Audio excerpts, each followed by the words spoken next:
Olá, pessoal, tudo bom? Jorge Deluomo aqui do Portugal Connection, falando aqui dentro do Estúdio Connection.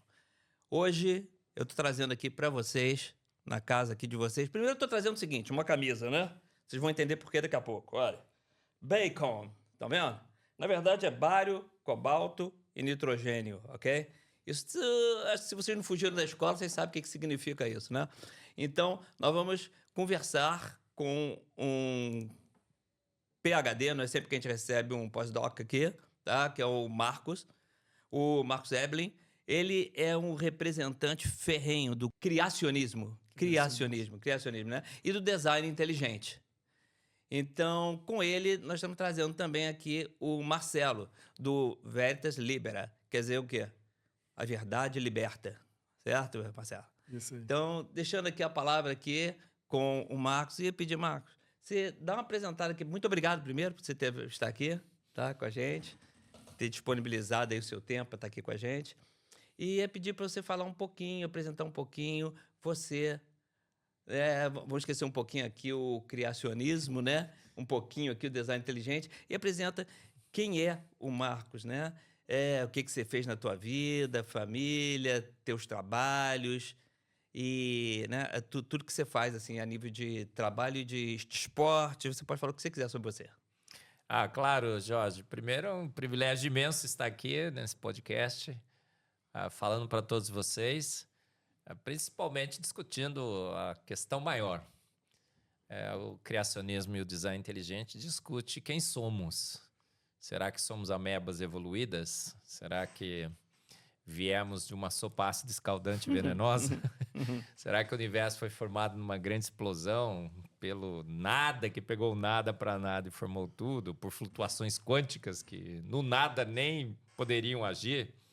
Ou será que, a propósito, fomos feitos por design inteligente? Alguém nos fez porque quis fazer? Essa é a grande questão. Acho que faz toda a diferença na nossa vida. Sabemos se somos amebas evoluídas ou se somos seres feitos à imagem e semelhança de um ser ainda maior. Eu não gostaria de ser uma ameba desenvolvida, cara. Acho que ninguém, né? Quando a gente percebe que a gente é uma ameba evoluída, a nossa vida fica meio sem graça, né? Eu acho. E nosso destino final é a aniquilação. Para que estamos aqui, então?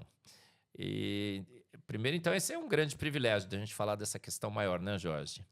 Segundo, quem é o Marcos Eberlin? O Marcos Eberlin é um brasileiro, nascido em Campinas, São Paulo. Não é interior do estado de São Paulo, viu, Jorge? Não sei se você sabe, Marcelo, Campinas é a zona de transição, né, entre a capital e o interior. Moro hoje em São Paulo, sou professor da Universidade Presbiteriana Mackenzie, a melhor do Brasil, sem dúvida nenhuma. Obviamente sou suspeito para falar, porque sou professor lá. Sou professor, sou gerente de pesquisa, desenvolvimento e inovação do MacGraph, olha só. É um instituto de tecnologia e nanomateriais. Sou também escritor, escrevi 3 livros, estou escrevendo o 4º, Fomos Planejados, Antevidência, Duelo Científico do Século, que discute as nossas origens. Sou também pesquisador, tenho um laboratório, trabalho na área de espectrometria de massas. Na universidade? Na universidade. Tem um MacMass, um laboratório que investiga a vida do ponto de vista molecular. A gente tem trabalhos de evolução química, mas também tem aplicações de técnicas de espectrometria de massas em prognósticos e diagnósticos de patologias diversas, câncer, Papa Nicolau. E, além de professor, pesquisador, escritor, sou um ferrenho defensor da teoria do design inteligente. Sou presidente da Sociedade Brasileira do Design Inteligente, uma sociedade que cresce assim, exponencialmente no Brasil. O design inteligente também cresce exponencialmente no mundo. E é uma teoria científica que a gente tem esse grupo, essa sociedade, que defende que pela ciência, pelas estratégias científicas, pela metodologia científica, nós podemos claramente investigar a vida e nela detectar sinais claros de design inteligente. Alguém, por design inteligente, fez o universo, fez a vida. Não foram forças naturais, foi um ser inteligente, arranjo, que arranjou inteligentemente o universo e a vida para que eles pudessem funcionar. E esses sinais de design, a teoria advoga, estão por todos os cantos e todos os lugares, na química, na biologia, na física, na cosmologia, e que hoje estamos forçados a concluir, porque as evidências são fortes demais, que o que Darwin um dia propôs estava errado. Obviamente, toda teoria científica está sendo avaliada, está em investigação, e a gente continua investigando as propostas de Darwin e percebeu que ele errou, e errou feio. Sim. Em todas as suas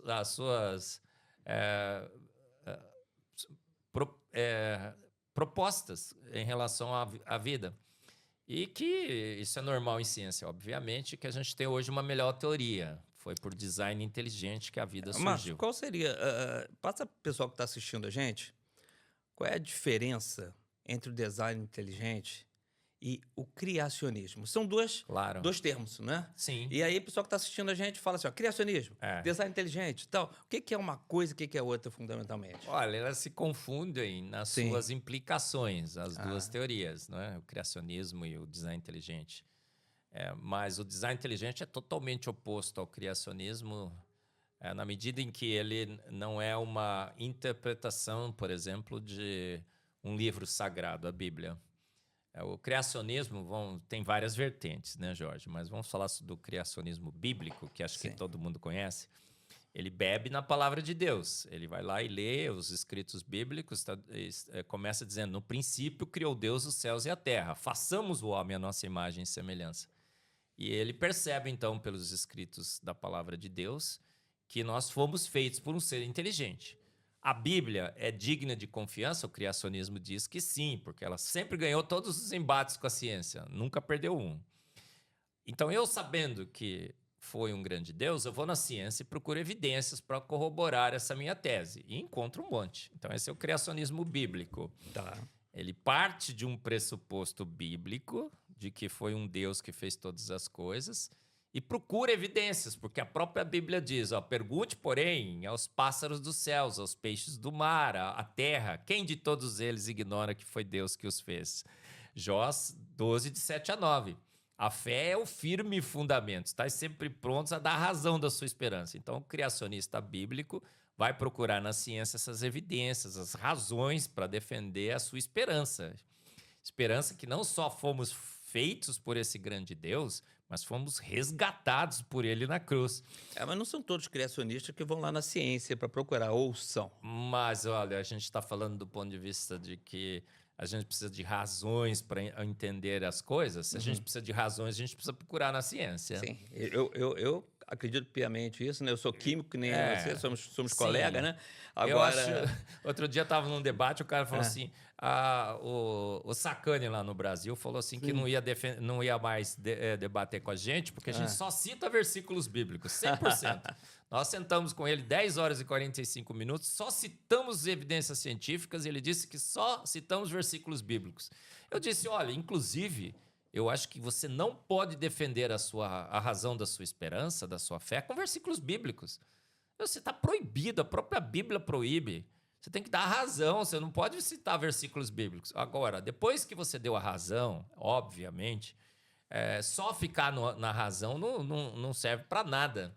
Convencer a mente, você tem que convencer o coração. Aí você pode você fazer as implicações filosóficas e teológicas. Então, o criacionismo bíblico, pelo que eu entendo, como eu entendo, Jorge, ele procura razões.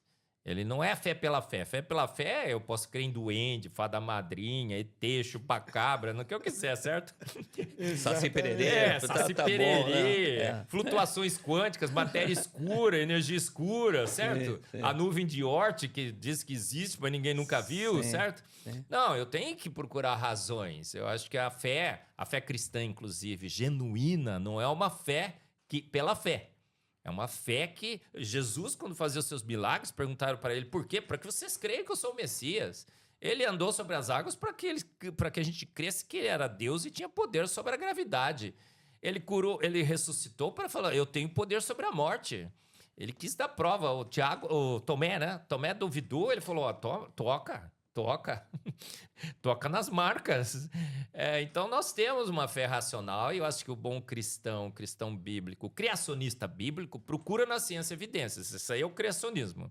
Tá. Agora, o que é o design inteligente? O design inteligente, Jorge, surgiu em 1993 nos Estados Unidos. O design inteligente moderno, porque versões desde a Grécia já sempre existiram. Eu acho que antes do Big Bang já se falava em design inteligente, né? Ou alguma coisa parecida com isso, né? O Anaxágora, um filósofo grego, já dizia que tinha sido uma mente. Noun, ele chamava N-O-U-N, né? Em grego. Foi uma mente, assim, que ele não definia como um ser, né? Mas alguma inteligência universal que tinha criado todas as coisas. Design inteligente. Então, em 1993, Philip Johnson, em Pajaro Dunes, na Califórnia, chamou um grande congresso, um monte de cientista. Ninguém perguntou se era católico, protestante, budista, espírita. Ciência pura. Tudo cientista, Jorge. Até eu tive o privilégio de participar do evento celebrando 20 anos desse congresso lá nos Estados Unidos. Tá. Aí o Philip Johnson chamou todo mundo e falou, gente, há 150 anos estamos dizendo como cientistas para a humanidade que o darwinismo é a melhor explicação para as nossas origens. Modificações ao longo de muito tempo sofisticaram a vida, porque Darwin nem sequer sabia como a vida tinha surgido, né? Ele achava que era num lago morno, mas ele nem arriscou a dizer. Como sofisticou a vida. Só que depois de 150 anos, a gente está percebendo que a gente não tem evidência nenhuma. As formas transicionais não foram encontradas, a informação que a gente está achando na vida é arbitrária, coisa arbitrária não emana de processo natural. A gente tem antievidência, a gente tem ajuste fino e tudo mais. Gente, está na hora da gente admitir que o darwinismo faliu. O que a gente vai fazer? Olhou para todo mundo, mais ou menos foi assim. Eu sou amigo de alguns que participaram da reunião, Michael Behe, o Philip Johnson, tem o Paul Nelson. Eles falaram assim, o que a gente vai fazer? Alguém levantou a mão e falou assim, tem a teoria do design inteligente. Muito provavelmente foi uma mente inteligente que nos fez. Temos evidências? O cara, nossa, claro. O Michael Behe disse assim, a complexidade irredutível. O Stephen Meyer falou, a informação. Dembski, informação. Ajuste fino. Tinha o pessoal da cosmologia, disse, o universo tem 26 constantes universais finamente ajustadas. Vamos, então, trocar o darwinismo pela teoria do design inteligente. Então, o design inteligente nasceu com um grupo de cientistas declarando que nada sabiam, porque todo bom cientista declara primeiro que nada sei, né? Deixa todos os seus preconceitos e pré-definições em casa, vai despido para a ciência, põe o seu avental branco, deixa a roupa toda em casa. E sentamos na mesa falando, gente, o darwinismo faliu, a gente precisa de uma outra teoria, a teoria do design inteligente. Temos evidências? Nós tivemos aí uma fase, né, do neodarwinismo também, né?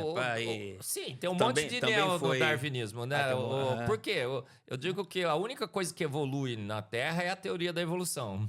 Ela está sempre correndo atrás dos dados, ela sempre correu atrás dos dados. Mendel refutou... O neo é o quê? Você tá mal, você não consegue, vou mudar e ficar arranjando desculpa.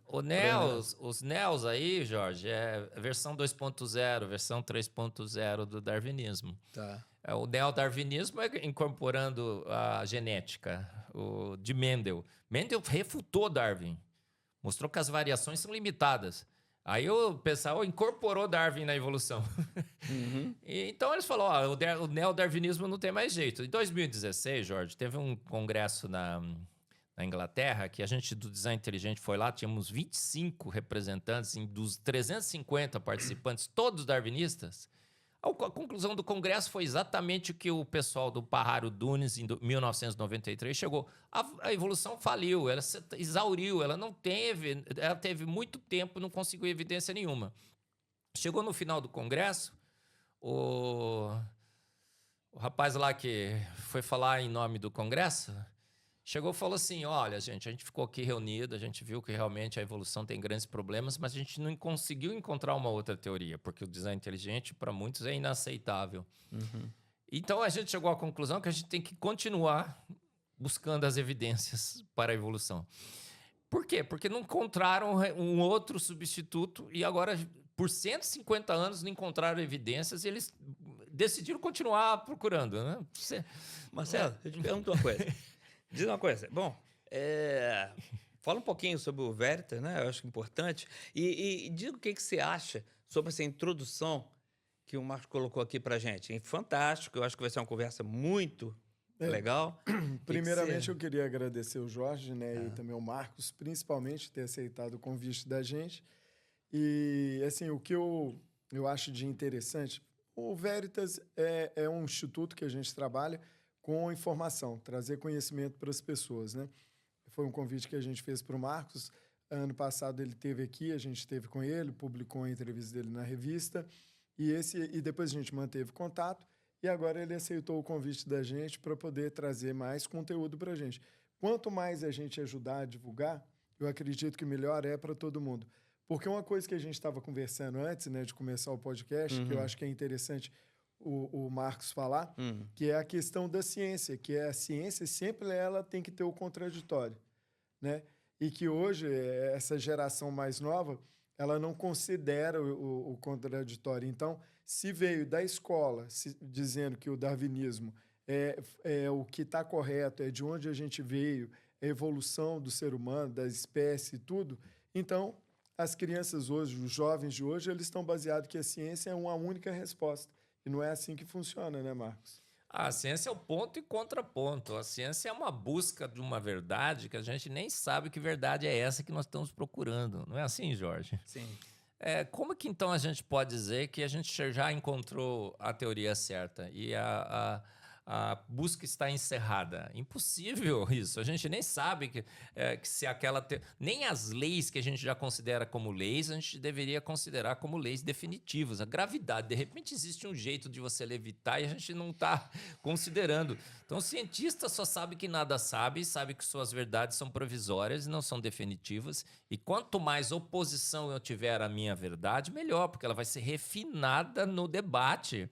Mas não, hoje em dia, você falar que você é anti-Darwin, você é negacionista. Agora virou o rótulo. Você é negacionista. Sim. É você ser contra a maioria? É contra a maioria ser negacionista. Peraí, gente. A ciência precisa do contraponto. Quando tem maluco falando, eu acho que tá até certo, sabe? Quando você vê assim, um monte de doido, pessoal que não tem Mas autoridade nenhuma. Jorge, agora, como é que é o grupo, um grupo de vocês, extremamente qualificado, de grandes cientistas, desculpa aí dar uma olhadinha no meu currículo, tá? De grandes cientistas, e mesmo assim nós somos malucos, nós somos negacionistas. O Marcos é um louco. Outro dia um amigo meu me ligou: Marcos, você tá louco, você precisa ver um médico. Eu falei: que médico? Um psicólogo? Não, um psiquiatra, você precisa se tratar. Olha só, então essa ciência que nós vivemos hoje. Não, independente da qualificação do cientista, se ele for contra um paradigma científico, ele é negacionista, ele é louco, ele é maluco, ele não fala de ciência. Aí agora a Academia Brasileira de Ciência acaba de lançar um livro, a gente estava falando aqui, A Evolução é Fato. Por quê? Porque eles perceberam que a evolução não é fato. E eles precisam construir a narrativa, a retórica de que é fato mesmo. E lançaram um livro totalmente anticientífico. O que é fato em ciência, Jorge? Nada é fato. São verdades provisórias. A gente sabe que se você pega um livro de 100 anos atrás, praticamente tudo que está escrito lá já foi revisto e já foi reformado. É uma procura constante pela verdade, a gente só sabe que nada sabe, a gente está zigue-zagueando em direção à verdade. E quanto mais oposição existir de gente qualificada, concordo com você, precisa ser. Não pode ser um youtuber qualquer que abriu um canal. Chega lá e começa a falar um monte. Mas olha, eu falei assim, eu vou entrevistar o Marcos. Que Marco? Marco Eberle. Ele falou: ih, cuidado, o cara é maluco. Aí eu falei: eu tô vendo, é maluco mesmo. Você já viu o currículo dele, o que ele tá falando? Isso é mais importante do que você tá falando. E é maluco porque tá indo contra a maioria, talvez. Não, mas o mais importante que eu vejo disso tudo é o seguinte: por que você e a equipe que trabalha com você aceitam o contraditório? E o lado contrário não aceita. Qual é o objetivo deles? Aonde eles querem chegar? Somos grandes cientistas. das mais diferentes áreas. Na Sociedade Brasileira do Design Inteligente, que eu sou presidente, somos mais de 3 mil membros. A imensa maioria de cientistas qualificados, gente formada em biologia, No química. mundo todo? No mundo inteiro. O Michael Behe é um biólogo de uma universidade americana. Nós temos o Stephen Meyer, um filósofo da ciência. Aqui no Brasil, nós temos o professor Kelson Mota, ali no Brasil, né? Nós estamos lá no aqui, Brasil. ali. Desculpa aí, gente. Lá no Brasil. Temos o professor Kelson Mota, da Universidade de Manaus. Sei. Nós temos grandes cientistas na teoria do design inteligente que querem o quê? Querem apenas fazer ciência. A gente só quer fazer ciência. A gente quer dar o contraponto a uma teoria e a gente quer mostrar que a ciência não pode fechar com dogmas, senão vira religião, porque a ciência é fato, é um livro religioso. Obviamente que é. Lá no lançamento a professora falou, não, aqui é ciência, ciência, ciência. Cada um pode ter a sua religião. Aqui nós estamos falando de ciência. Eu não estava falando de ciência. Obviamente que não, ela estava falando de um dogma. O dogma naturalista, Darwin é absoluto. Até um professor foi lá e cantou uma música. Mas por que Somos Darwin. Por que eles insistem tanto? Tem algum propósito por trás disso? O que aconteceu? Não, cara, insistir, às vezes a pessoa está defendendo sua posição, pode até insistir, né? Agora, você respeitar, né? O outro. Não, mas veja bem, é porque assim, tem uma lógica por trás disso que o Marcos está falando. Se, por exemplo, eu sou uma pessoa racional e aí vejo que uma coisa tem lógica, eu vou pesquisar aquilo que tem lógica também. Eu não vou contradizer aquilo que pode ter lógica. Eu vou, no mínimo, ter contra-argumentos sobre aquela hipótese ou sobre aquela teoria, e aí vou debater sobre ela, buscando entender sobre Marcelo, ela. aí o é que uma eu coisa... tenho visto através dos podcasts que eu vejo do Marcos é que eles nem estudam o assunto que ele está falando. Mas essa é uma coisa que eu vou depois dar uma apertada aqui assim no Bora. mar. Que eu vou querer saber dele o seguinte, olha, te aperta mesmo, viu? Porque eu vou Sim. falar, tá? Que eu vou falar o seguinte, poxa, Você é eu sou darwinista, Cientista então, é feito Jorge? para ser apertado, né, Jorge? O que a Cientista academia... que não aguenta um bom aperto, Não espirra para um lado, não tem certeza da sua teoria. Né? E tem que ser bom, tá assim, tem que ser corajoso, né? Que nem você tá claro. sendo. Era mais fácil você aceitar o seguinte, olha, eu Era concordo muito com mais essa... fácil, não era? Com Ser certeza. darwinista? Sim. Eu já tinha ganhado mais prêmios, eu tinha mais... Ainda ia sair assim, ó, porque, né? Claro. Patrocínio para poder fazer as pesquisas. Não teria, no lançamento do livro, explicitamente citar o meu nome, dizendo assim, precisamos cortar as verbas do professor Marcos Eberlin para ele não pesquisar mais. Sei. Como é que pode acadêmicos que estão à procura da verdade cortar verbas de alguém que está querendo encontrar a verdade e fazendo o contraposto a uma teoria que, se for boa, se for forte, se manterá em pé. Se for fraca, que caia. Exatamente, não é assim? Exatamente. Então, por que eles não querem abrir mão Porque, assim, em 1859... Darwin deu racionalidade ao ateísmo. A disputa no final é religiosa. Isso que eu queria chegar nesse ponto. O pior que no final a disputa é religiosa, ela não é científica. Darwin deu racionalidade ao ateísmo. E aí tiraram Deus da ciência. A ciência que foi feita por homens que criam em Deus. As principais universidades foram criadas por homens que criam em Deus. Os principais prêmios da ciência, os ganhadores de prêmio Nobel, todos homens que criam em Deus, 90%, ô Jorge. Tudo girava em torno da percepção de que havia um Deus e que a ciência era feita para você entender melhor a criação de Deus. Mas em 1859, Darwin, com a sua teoria, tira Deus da jogada. Agora nós podemos explicar também por matéria, energia, espaço e tempo, só com materialismo. Mas a ciência, o que ela fez? Ela pegou e abandonou a outra hipótese, foi um grande erro, a hipótese de que foi Deus, fechou um pacto com o naturalismo, foi Darwin, pronto e acabou, só vamos explicar com matéria, energia, espaço e tempo, e anunciou esse pacto ao mundo. Deus não tem mais lugar aqui, não pode nem colocar mais o seu pezinho na porta, eles falaram isso, e agora nós vamos explicar tudo com matéria, energia, espaço e tempo. E a gente falou assim, olha, o Big Bang explicou o universo. O darwinismo explicou a vida. E é mais lei do que a lei da gravidade. Elliot Schwartzman escreveu um artigo na Folha outro dia dizendo que a evolução é mais lei do que a lei da gravidade.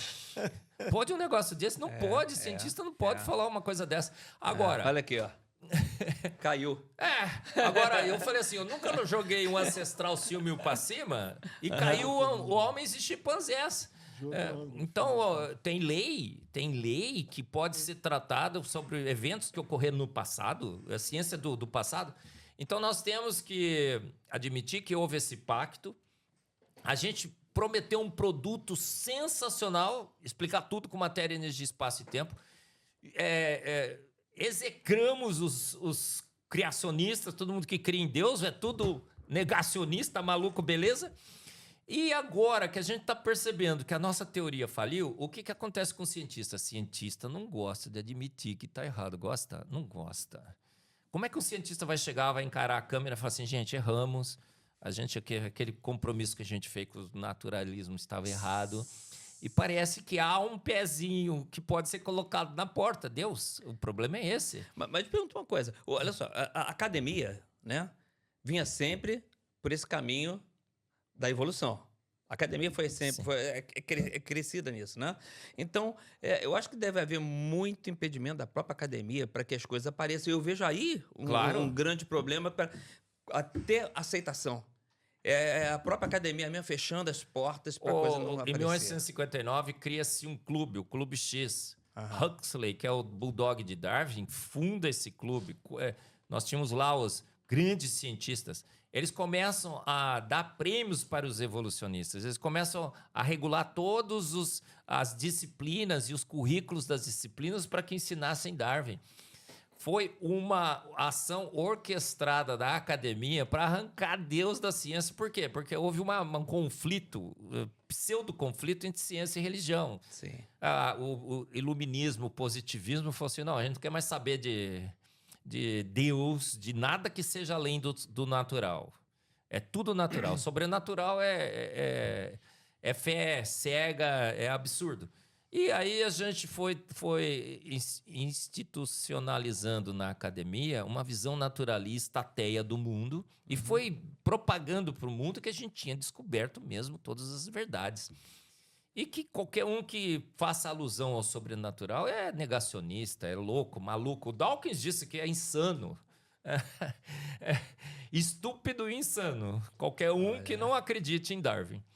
Agora que a gente percebeu que depois de 150 anos, a nossa teoria, o produto que foi prometido nunca foi entregue e que as esperanças foram muito esperançosas, extremamente esperançosas, e que a gente precisa reavaliar a nossa posição e, pelo menos, admitir o debate, a gente não quer saber, porque a gente domina a mídia, a gente domina a academia, a gente domina o ensino. Isso é que eu vejo. Para que eu vou abrir mão? E evidência zero e mesmo assim continua dominando, né? Se eu domino tudo, se eu tenho o domínio, eu tenho o domínio da palavra, eu tenho o domínio do discurso, eu tenho o domínio do discurso, eu tenho o domínio da palavra, eu tenho o domínio do ensino, eu tenho o domínio da mídia, para que eu vou dizer que eu estou errado? Eu vou continuar.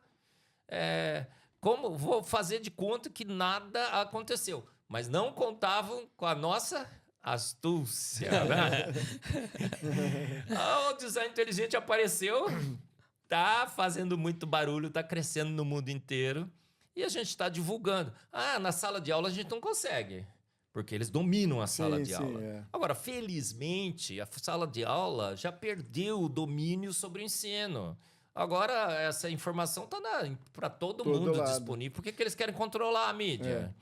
Por que eles querem controlar a mídia? Agora, uma coisa interessante, Marcos, que eu queria que você falasse aqui para a gente quando você começou a fazer seus estudos, há muito tempo atrás, você acreditava no design inteligente? Você acreditava em quê? Eu nasci acreditando em Deus, eu sou terceira geração de batistas, achava que, pela minha professorinha da escola bíblica dominical, Deus tinha feito pronto há 6.000 anos, por 6 dias, pelo poder único e exclusivo da sua palavra. Marcelo, eu entrei na universidade, o professor chegou e falou assim, Marcos, está tudo errado isso daí. Foi a evolução, foi o Big Bang. Eu acreditei. Só que eu não larguei de Deus, eu virei um evolucionista teísta, uma coisa horrorosa, né? Deus guiou a evolução. Estranhíssimo, né? Coisa horrorosa. É o pior dos mundos, né? Misturar Deus com a evolução, você destrói Deus, você destrói a evolução, porque a evolução não é guiada. É o Gênesis evolucionista. Mas eu virei essa coisa aí, esse esdrúxulo, esse Frankenstein. Eu virei um evolucionista teísta. E por 40 anos, Marcelo, eu dava aula de evolução. Eu dava aula de evolução química nas minhas aulas. Falava que o petróleo, bilhões de anos atrás, tinha se formado, né? Milhões, tá? Eu era um evolucionista teísta. Por quê? Porque eu não estudava a evolução e não estudava a palavra de Deus também, a Bíblia, né? Porque se eu estudasse a Bíblia, eu nunca seria um evolucionista teísta. Tudo bem. Em 2008, a Veja no Brasil, agora acertei, né? Lá no Brasil, não aqui em Portugal, ela lançou um artigo de capa lá. Como Darwin venceu a disputa científica sobre as nossas origens. E só os irracionais, malucos, insanos, ainda acreditam na criação, acreditam em Deus. Eu falei, cara, fiquei incomodado agora, porque eu acredito em Deus. Super interessante, pôs na capa assim, Darwin, o homem que matou Deus. Eu falei, peraí, matou Deus? Não, Deus é imatável. Não, Darwin é amigo de Deus. Aquilo me incomodou tanto, Jorge, que eu falei assim, cara, eu vou estudar esse negócio, vou estudar a evolução. Aí eu entrei na internet e achei a teoria do design inteligente. Enésio Almeida Filho, lá tinha um blog desafiando a nomenclatura científica de teoria do design inteligente. Eu falei, Enésio, o que é isso? Cara, é uma teoria que diz que, pelas evidências científicas, você consegue determinar que foi uma mente inteligente que fez, não foi processo aleatório. Cientistas, Enésio, cientistas das mais diferentes posições filosóficas e teológicas. A gente tem tudo quanto é maluco, beleza, aqui de tudo quanto é religião. Tem o pessoal da União do Vegetal, tem o pessoal que é católico, tem o pessoal que é espírita, tem tudo, mas tu cientista aqui. Falei, que legal! Aí eu comecei a estudar a teoria do design inteligente. Gente, aí eu rapidamente me convenci que a evolução tinha falido mesmo. E que todas as indicações eram referentes a uma mente inteligente. O design inteligente não diz quem é essa mente, porque diz que a gente não tem, pela ciência, condições de determinar quem é essa mente. Sim. Agora, mas com filosofia e teologia, é óbvio que a gente conclui que o Deus bíblico é o melhor e o grande candidato para essa mente. Por que então a teoria do design inteligente é tão detestada, Jorge? Porque pela ciência, jogando o jogo da ciência, cientistas das mais diferentes posições filosóficas e teológicas, inclusive muitos ateus entre nós, agnósticos, descobrem que foi uma mente inteligente. Quando você joga boa filosofia e boa teologia em cima dessa descoberta, não ciência, não foi nem ciência que descobriu, foi filosofia e teologia. A filosofia é a mãe da ciência, né? A gente tem que dar valor à filosofia e à teologia. A melhor inferência é o Deus bíblico. É uma posição, para muitos acadêmicos, inaceitável. Eles já disseram isso. É uma posição inaceitável. Existe inaceitável em ciências? Não. Existe inaceitável numa religião, num dogma, num clube. É inaceitável falar aqui no Palmeiras que o Palmeiras não tem mundial, não é? Antes de a gente entrar... Isso é. Não é? Não tem verde. No Corinthians é inaceitável você falar que o Palmeiras tem mundial. Tudo bem. Agora, na ciência, não. Agora, não tem posição inaceitável. Antes do criacionismo, né? Vamos pensar que é assim no design inteligente, né? Vamos entrar aqui no Big Bang. Nós falamos sobre o evolucionismo, então vamos entrar no Big Bang, né? Eu queria que você começasse logo por uma coisa básica, que é o seguinte. Vamos falar no Delta G, né? O Delta G, na hora do Big Bang, naquela confusão que o pessoal disse que aconteceu, não tinha nada, tudo sob pressão, de repente ocorre uma grande explosão, e aí começa a formar tudo, né? O que vocês já fizeram, pesquisaram e dizem sobre isso? Olha, energia livre de Gibbs, né? Isso. O Jorge, delta G igual a delta H menos T delta S. Isso. O que acontece principalmente com o Big Bang? Ele vai contra a segunda lei da termodinâmica. É óbvio que vai. O pessoal fala assim, não, sistema fechado, sistema aberto. Peraí. Desordem não pode criar ordem. Não é uma lei que a gente vai dizer assim, puxa vida, como é que eu vou explicar isso? É uma questão de probabilidades. Eu sempre dou o exemplo de um quarto de adolescente. Você já teve experiência com adolescentes? Sim, eu tenho dois lá em casa, né? Eles chegam, vão jogando as coisas para tudo quanto é lado. O Nicolas vai pisando em cima da roupa, vai jogando. Tudo tá Você tudo tem que fora vir do atrás, lugar. segura isso, faz outro lugar. Então, para um quarto, existe apenas um arranjo ordenado. Roupas num armário, calças no cabide de calças, camisas no cabide de camisa, o lençol na cama, a fronha e o colchão em cima, tudo direitinho, os sapatos no sapateiro. Agora, quantos arranjos desorganizados existem? Infinitos. Então, é muito mais provável o caos do que a ordem. Agora, um sistema que pega o nada, para nada, por nada, e pum, cria uma nuvem gasosa em expansão, não pode se organizar. O ΔS proíbe a segunda lei da termodinâmica. Então, é um processo que deveria continuar caótico. Aumentasse a desordem, tudo bem, mas não a ordem. Não é através de uma explosão que vai se organizar tudo, né? Uma nuvem gasosa em expansão, aí vamos entrar na química, Jorge. Isso. Eu sei disso. Gases ocupam todo o volume do recipiente em que estão contidos. Todo mundo sabe disso. Eu dou aula de estados da matéria. Como é que eu vou imaginar agora que um gás contido num recipiente que se expande, o universo, possa se aglomerar em si mesmo, se contrair em si mesmo? Que é o que acontece no modelo que forma estrelas. A autoacreção de gás para formar uma nuvem gasosa que estava em expansão contra o nada, deveria continuar em expansão contra o nada eternamente. Não, mas ela colapsa em si mesmo, formando estrelas. Sim. Qual é a probabilidade disso acontecer? Zero. Mas também Tem leis que proíbem.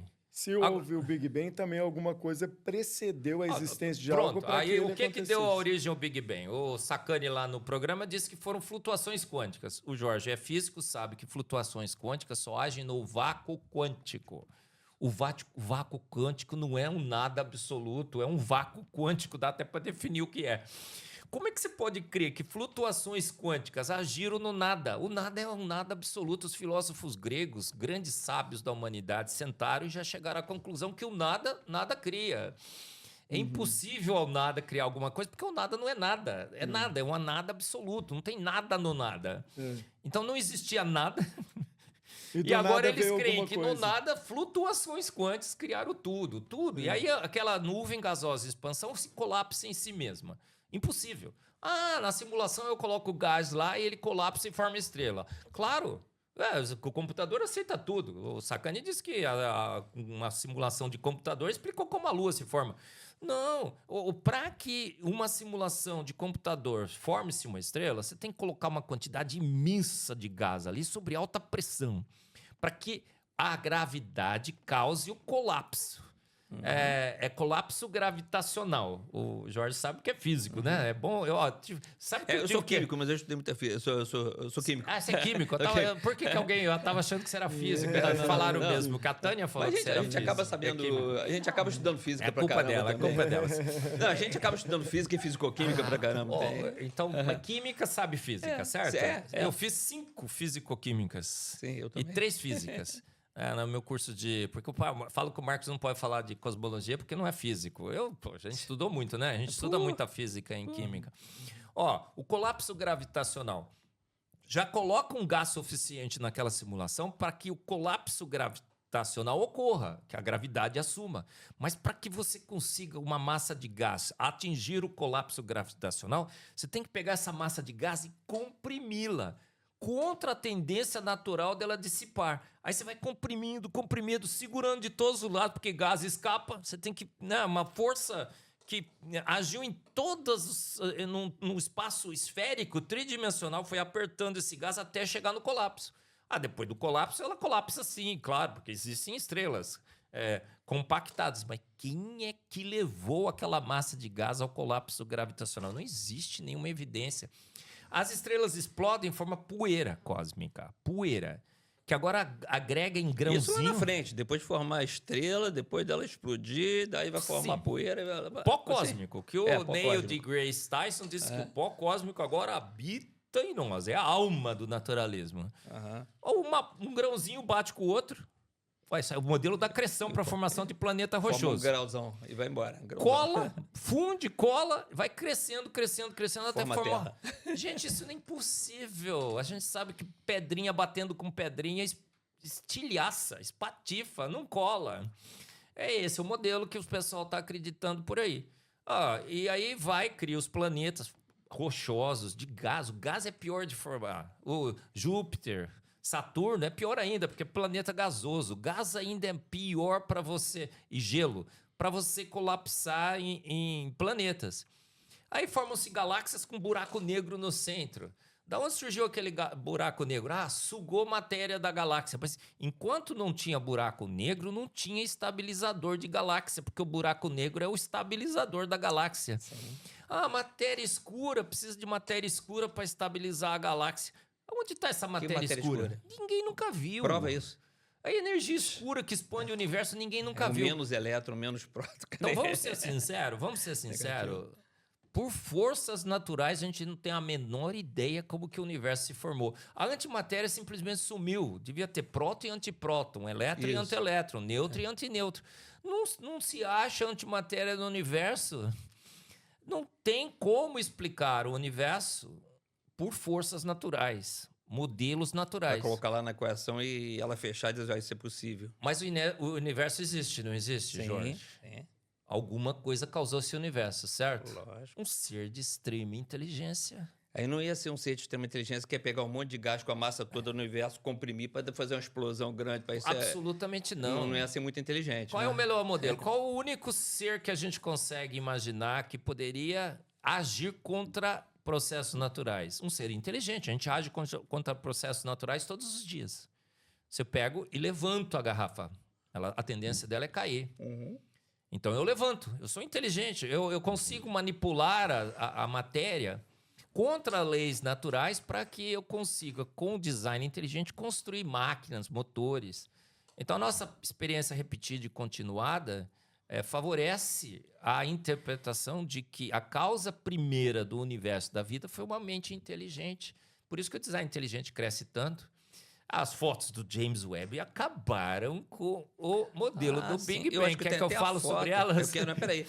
Matilde, coloca aquela foto do James que eu te pedi aí, James Webb. Essa daí. Você não sabia que eu já tinha aqui pra ti, né? É maravilhosa essa foto. Quer que eu fale sobre ela, Jorge? Quero. Vai ser fantástico. Olha... Eu até tenho uma pergunta sobre ela pra você, mas na hora certa. Vai lá. Antes dessa foto, o Hubble já tinha tirado uma foto avassaladora. Põe a foto do Hubble pra mim. Hubble Deep Field. Eu acho que é esse aqui. Como é que ela se chama? É esse? Esse tá ótimo. É um pedaço dela só, mas tá ótimo. Tá. O que aconteceu com o telescópio Hubble da NASA? Robert Williams, o diretor do programa, tinha 100 horas para ele tirar a foto que ele quisesse com o Hubble. Porque, como diretor, ele tinha 100 horas.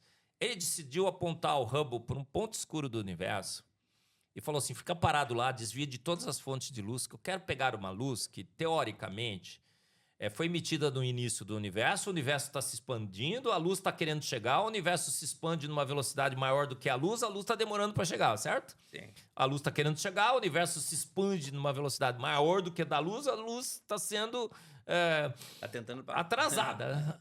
Então, se você apontar para um ponto muito escuro do universo, todas as previsões indicavam assim, você vai conseguir captar uma luz que foi emitida nos primórdios do universo. E é exatamente isso que ele fez.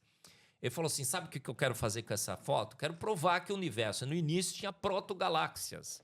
Coisas em formação, estrelinhas ainda se agrupando. Tudo que é próton é fake. Protocélula, protogaláxia, tá? A gente descobriu isso no design inteligente. Uhum. As coisas foram feitas prontas. Vida é coisa de profissional, o universo é coisa de profissional. E aí, o que aconteceu com a foto? Era para mostrar o universo, a foto era para mostrar quase nada, porque tirou uma foto da Idade das Trevas, da Era das Trevas. Eu te pergunto uma coisa, isso aí é um desconhecimento meu, tá? Talvez você tenha esse conhecimento. Se você tem lá um telescópio, ele está apontando, ele tem uma capacidade dele. Né? Ele aponta para aquele ponto, mas ele vai até um determinado ele tem um limite de ano, distância. né? Tem um determinado ano. Ele conseguia... Como é que ele vai pegar ele lá se ele não tivesse a capacidade de chegar até lá? O que acontece, Jorge? A luz, quando ela vai viajando e o universo vai expandindo, segundo o modelo, ela vai desviando para o vermelho. É o redshift, que eles dizem. Então, o Hubble só pegava a luz visível. Então, eles fizeram um cálculo, a luz que poderia ser detectada pelo Hubble seria uma luz que teria sido emitida há 600 milhões de anos depois do Big Bang. 600 milhões de anos. O 13,8 bilhões é praticamente no início do universo. Sim. Na maternidade do universo. Sim. Por isso Teve que depois uma- eles teve uma lançaram... fase ainda que diziam que era negra, Então né, tem que não tinha 600 nada. milhões que o Hubble não conseguia... Os Tá. primeiros 600 milhões ele não conseguiu detectar. Tá. Então essa foto veio dos 600 milhões. É um pouquinho depois da Idade das Trevas, 300 milhões. Então a gente devia ter lá o quê? Uma estrelinha qualquer, uma protogaláxiazinha qualquer se querendo se formar. A foto, esse aqui é um pedaço da foto, mas Tá. a foto é bem maior. O que ela mostrou? A foto veio e bingo, mostrou o universo totalmente estruturado, recheado de galáxias extremamente massivas, maduras, cheias de estrelas. Todos os elementos químicos já estão lá. Todas as estrelas de todas as diferentes cores já estão lá. Todos os diferentes tipos de galáxias, Jorge. Porque disseram que a galáxia começava com... Pela física é impossível. Impossível, claro que é. Não dá. A elíptica, esférica, espiral, esférica, elíptica, redondinha, né? O modelo de evolução das galáxias de Hubble. Não, as galáxias, todos os tipos já estavam lá. Os elementos já estavam lá, até o ferro. Água detectaram. Ou seja, a foto do Hubble, que era para mostrar um universo em formação, mostrou um universo exatamente igual ao universo que nós vemos hoje. Exatamente igual. Igual você diz a Em nível termos de composição, de composição, né? de galáxias, Sim, de mas de elementos, design, de cores. estrutura, não. Estruturas Ah, iguais. também? Os mesmos tipos de galáxias que nós vemos hoje, vimos no início do universo. Qual é a grande conclusão? O universo é jovem, porque ele não teve tempo de envelhecer e foi feito pronto. O universo é jovem, foi feito pronto. Um professor da Universidade de Yale, eu sempre mostro o slide dele, disse o seguinte: rapaz, olhando as fotos do Hubble, a gente percebe que o universo passou do nada para um universo totalmente estruturado num piscar de olhos. Essa foi a frase que ele usou, um piscar de olhos. Jorge, quando alguma coisa é maravilhosa, imensa, como o nosso universo, 600 sextilhões de estrelas, 20 trilhões de galáxias, 200 bilhões de estrelas em cada uma dessas galáxias, todinho colorido, cheio de elementos químicos, tudo bem estruturado, se forma num piscar de olhos. O que eu tenho que concluir? Um ser. Milagre. É um milagre. Só pode ser. Agora, quem é capaz de... Fisicamente impossível. Quem é capaz de fazer milagres? Um ser todo-poderoso, onisciente, onipotente, onipresente. Um ser que tem virtudes além das forças naturais, poderia fazer esse milagre, concorda? Concordo, Se mas esse veja bem, ser- se aí esse no ser existir. criacionismo O universo você está existe, falando não isso. existe? Agora, e os teus colegas que também são do design inteligente e que não acreditam em Deus, quem criou isso para eles? Alguns acham que é uma inteligência etérea que permeia o universo. Alguns acham que foram... Eles estão fechados que tem uma inteligência, isso está fechado. Sim, mas eles não batem o martelo no Deus bíblico. Agora eu bato. Por que eu bato? Porque é óbvio demais. Só isso. Eu só lamento a posição deles, porque é óbvio que é o Deus bíblico. Por que a gente é tão detestado? Porque é óbvio que a melhor conclusão, a inferência mais óbvia, racional, sóbria, consistente e coerente é o Deus bíblico. O Deus bíblico diz, eu sou... Ele nem existe, ele é. Ele diz que ele é, ele não existe. Ou seja, ele é atemporal, ele está fora do tempo. Ele é imaterial, ele precisaria ser imaterial, porque ele está fora da segunda lei da termodinâmica. Se ele fosse matéria, ele estaria se degradando, se decompondo, se desorganizando, porque a ordem tende a desordem. O quarto ordenado tende a um quarto desordenado, largado ao acaso. Né? Se ninguém for lá organizar, ele se desorganiza. E um ser, atemporal, sempre existiu, é todo poderoso. Nenhum efeito pode ser maior que sua causa, concorda? Isso é uma lei óbvia, é a lei de causas e efeitos. Causa e efeito. Então ele deveria ser maior do que todo o universo, de ter energia maior do que toda a energia disponível do universo. E um ser que gosta de beleza, porque o universo é belo. A beleza não faz sentido no processo natural. Por que estruturas belas, como, vamos ver para a Terra agora, as flores, os pássaros, tudo? Passarinhos coloridos. Para quê? Para que beleza no universo? O sol lindo, Então né? parece que esse tudo, ser tudo gosta, protegido. né? gosta do que é belo, gosta de charme, de beleza, de simetria. O universo tem simetria, as coisas são simétricas. Então todas as características do universo aponta para um Deus bíblico. Ele mesmo disse que, Paulo disse em Romanos 1:20, porque os atributos invisíveis de Deus, seu eterno poder, a sua divindade, seriam vistos claramente na sua criação. Então, eu não tenho outra conclusão. A boa ciência me disse que foi por design inteligente. Totalmente... É uma ciência sem nenhum compromisso com nenhuma posição filosófica ou teológica. Um monte de cientistas das mais diferentes posições. Ateus e agnósticos estão no design inteligente. Essa boa ciência diz que foi uma mente inteligente. Essa boa ciência conseguiu inferir algumas características dessa mente inteligente.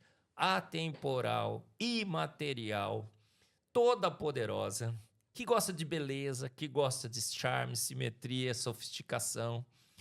Quando eu vou olhar no relato bíblico, Sim. o cara que disse eu sou, ele diz que essas são as características que ele tem. Eu não existo, eu sou. Eu sou imaterial, não sou matéria, sou espírito, Deus é espírito, que importa que os adorem espírito em verdade. Então, todas as características do Deus bíblico batem com as características que nós determinamos através da investigação do universo da vida pela boa ciência. Diz mais alguma coisa da ciência, tá? Daqui a pouco eu queria que você fizesse uma correlação dessas coisas da ciência com a criação do universo, com Gênesis, né? Que ele fala, primeiro dia eu fiz isso, segundo eu fiz aquilo, terça, no sétimo dia eu descansei e tal. O que é isso? Acho que é interessante também, dentro da explicação que a gente está vendo ali, né, que colocou a imagem e tudo, porque a química ela já deve ter estudado os componentes que tem no universo. Pelo menos alguma coisa. Né? Já foi em alguns planetas, já foi na Lua e tal, não sei o quê, e mandou amostras e pesquisou. Os elementos dessas amostras, eles são iguais a que a gente tem aqui na Terra? Ótima colocação, Marcelo. Por exemplo, a Bíblia diz que Deus criou o homem do pó da terra. Isso. Uhum. O pó da terra não é o barro, tá? O pessoal fala, nossa, foi o barro, Deus moldou do barro. Isso não é uma boa interpretação do relato bíblico. Uhum. Você vai no hebreu, no hebraico original, o pó da terra, a melhor tradução é dos elementos, dos constituintes da terra. Sim. O que nós verificamos? Todos os elementos que estão em nós estão na terra, no pó da terra. A gente tem ferro, tem potássio, tem sódio, os micronutrientes, tudo estão na terra. Você cresce um tomate na terra, ela é extremamente saudável para você se alimentar dele. A água está na terra, não é? Úmida. Tem o oxigênio está no ar, tudo bem. Ele soprou em nós o fôlego da vida. Agora, você vai em Marte, por exemplo, o Elon Musk está querendo levar a gente para Marte. Outro dia... Crescer um tomate num solo parecido com o solo de Marte, não tinha os nutrientes necessários. Falaram assim, sabe como é que a gente vai poder colonizar Marte, Marcelo? Levando a Terra, o solo da Terra para lá. Então, o único planeta conhecido em que todos os elementos necessários, como nutrientes, micronutrientes, inorgânicos e orgânicos, estão disponíveis é a Terra. Então, uma grande constatação de que o relato de Gênesis parece que bate com a ciência. Olha, ele diz assim... Salmos 33:9 diz, porque ele falou e tudo se fez. Ele ordenou e de pronto tudo foi criado. O que a gente viu? O universo foi feito pronto. Olha, mas uma grande evidência de que parece que aquele relato é digno de confiança. A ordem da criação é perfeita. Ele primeiro estrutura a terra, faz aparecer a porção seca, separa os continentes da água. Ajunte-se as águas num só lugar, apareça a porção seca. Pronto, agora eu tenho terra e tenho água. Posso ter peixe, posso ter mamífero em cima. Senão a gente seria tudo baleia, né? Golfinho, baleia, sereia, né? Ia ter muito tubarão também, né? Porque... A Tânia é uma sereia, né, Tânia? Não é assim? Não. Aí o que acontece? Ele pega, aí ele fala, ó, o verde na superfície, os peixes no mar, as aves nos céus, o homem, a ordem certinha. Tudo é coerente, consistente com o que a gente observa cientificamente. Por isso que eu, como defensor do design inteligente, eu vou uma etapa além. Eu também, com o design inteligente, defendo o criacionismo bíblico. Porque eu percebo que com tudo que a gente descobriu na ciência, sem partir de nenhum pressuposto, sem partir de nenhuma pressuposição retirada de nenhum livro religioso, Eu, pela minha ciência, quando eu comparo com o relato da palavra de Deus, falo, rapaz, concorda plenamente. Mas e daí? Aí os caras falam assim, nossa, professor, agora com a ciência você vai defender a Bíblia? Eu digo, e daí, gente? E daí? É isso que a gente faz em ciência.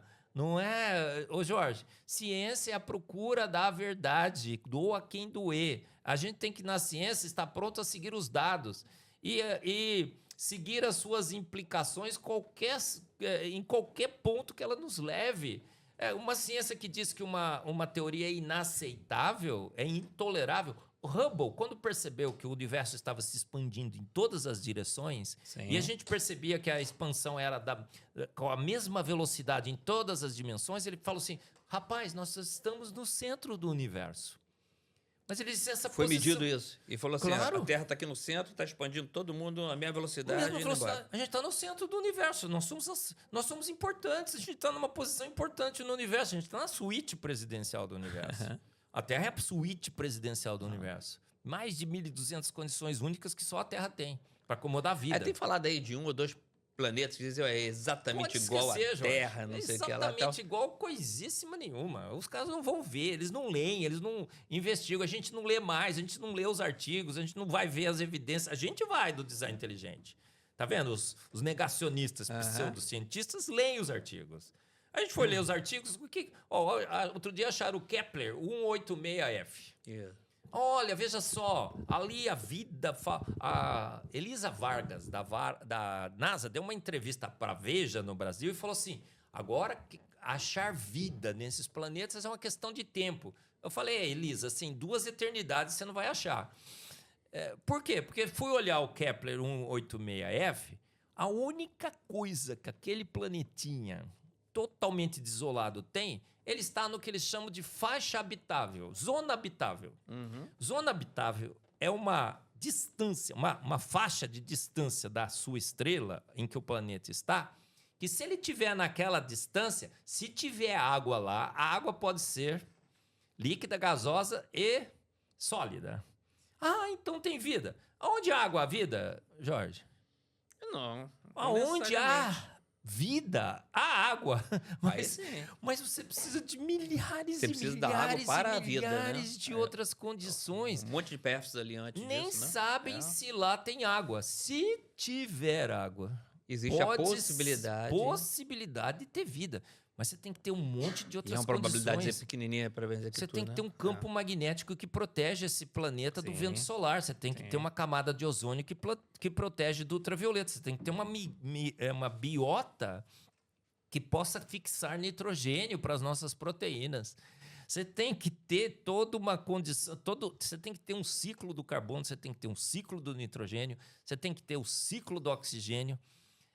Impossível. Então, esquece. Não há a menor possibilidade. Todo mundo que está nos ouvindo. O Marcos está fazendo uma previsão aqui baseada no design inteligente. Não há a menor probabilidade de a gente encontrar outro planeta com vida. Por quê? Porque a Terra já é sobrenatural, já é um grande milagre.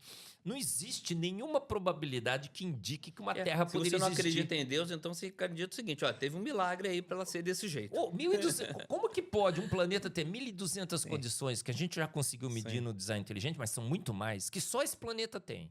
Esgota os recursos probabilísticos do universo. O universo, a Terra é um milagre. Você vai pegar água, você pega água, Jorge, vai beber água. Deixa eu beber um pouquinho de água. Essa aqui é legal, você vai gostar. Você põe um pouquinho de água aqui. Opa.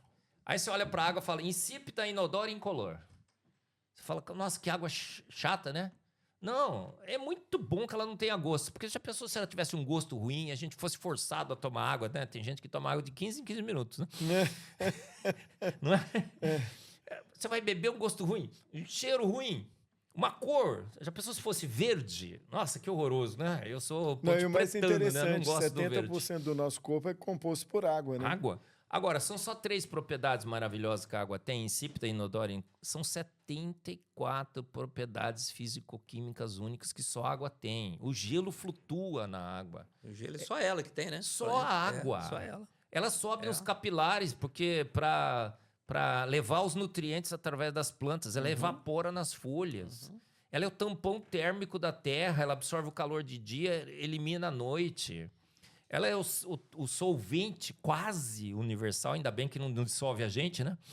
É um solvente quase universal. 74 propriedades físico-químicas únicas, a gente já sabe que a água é milagrosa. Agora, a Terra, são mais de 1.200 que a gente consegue catalogar. Então, a água é um milagre, a Terra é um milagre ainda maior. Como é que eu vou agora esperar encontrar um outro por processos naturais não guiados? Impossível. Impossível a gente encontrar outra Terra. Agora, do ponto de vista teológico, eu olho na palavra de Deus, está escrito assim: os céus são os céus do Senhor. Ele é imenso para manifestar. Os céus proclamam a glória de Deus. O universo anuncia a obra de suas mãos. Agora a Bíblia diz, a terra ele nos deu de presente. Por que a terra tem essas condições? Porque um Deus todo-poderoso, onisciente, onipotente, onipresente, mas generoso e bondoso, quis dar a nós um lar magnífico. A terra é magnífica. Não sei se você já assistiu aquele filme Gravidade. Já. Que é a Sandra Bullock fica perdida lá no espaço, né? De repente ela consegue voltar para a Terra, ela beija a Terra, ela se ajoelha assim. Porque o nosso planeta é absurdamente sensacional, protegido com campo magnético, uma atmosfera certinha, nitrogênio, oxigênio, CO2, gás da vida. CO2, gás da vida, gás fala tão mal do CO2, né? Mas estão demonizando o CO2, ô Jorge. Que é isso? Tudo que Deus fez era bom, muito bom. O CO2 é o gás da vida, as plantinhas adoram. O que destrói é a queima do diesel, a queima do petróleo, a poluição. A poluição. Eu, se tivesse que investir em alguma coisa, eu investiria na fusão nuclear, na pesquisa de energia saudável. Concordo plenamente. É a poluição, não é a quantidade de CO2. É totalmente enganado isso aí. Mas eu tenho uma pergunta que eu estou curioso aqui, é o seguinte. A gente tem o design inteligente. Eu acho que é super necessário aprofundar nessa pesquisa, principalmente porque ele se baseia também no Evangelho. Moisés, há mais ou menos 1.200, 1.400 anos antes de Cristo, ele escreveu a Gênesis. E como ele escreveu uma coisa que hoje a ciência está conseguindo constatar, a ciência desenvolveu, a tecnologia desenvolveu os equipamentos tecnológicos para poder fazer análise de célula, molécula, elétron, próton e etc. Como que naquela época que não tinha nada disso, um homem escreveu tudo que a gente hoje está conseguindo comprovar? Se não existisse uma inteligência por trás disso tudo, já dando pistas para o que a gente ia descobrir. Como que você vê isso hoje, Marcos?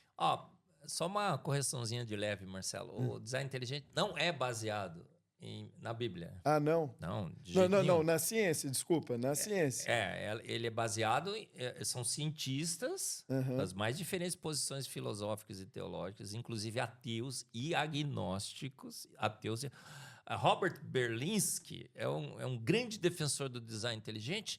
Ele se declara agnóstico, muito mais ateu do que agnóstico, e defende o design inteligente. Que existe uma inteligência por trás disso. Eu que fiz eu fiz a colocação errada. Mas assim, tem um livro histórico. Sim, eu entendo assim, agora. Entendeu? Só esse... Que você vai fazer a correção porque para o pessoal entender direito. Entender que não tem pressupostos. Não tem pressupostos religiosos. Mas vai de encontro com uma coisa que escreveu lá há 1.200 anos, 1.400 anos de Cristo. E que já estava querendo dizer que hoje, ou até no futuro... Por exemplo, o relato do Gênesis. O pessoal fala assim, descobrimos o épico de Gilgamesh, da escrita dos sumérios lá, muito antes de Moisés. Olha só, Moisés copiou deles. Não, absolutamente não. Não faz o menor sentido. O épico é uma novela, é um conto. Deus brigando com Deus, uma loucura. Tem alguns aspectos do dilúvio bíblico, claro que tem. Tem a pombinha, tem tudo mais. Mas parece que foi só o enredo de fundo de uma grande novela que alguém quis escrever. Um monte de aspectos alegóricos. Agora, você vai lá ver o relato de Moisés. 4 capítulos. Técnico, sóbrio, consistente e coerente. Descreve uma arca com as dimensões da arca. 300 por 50 por 30. Os grandes cargueiros da Segunda Guerra Mundial foram construídos para transportar carga ao redor do mundo. Jorge, que dimensões que eles usaram?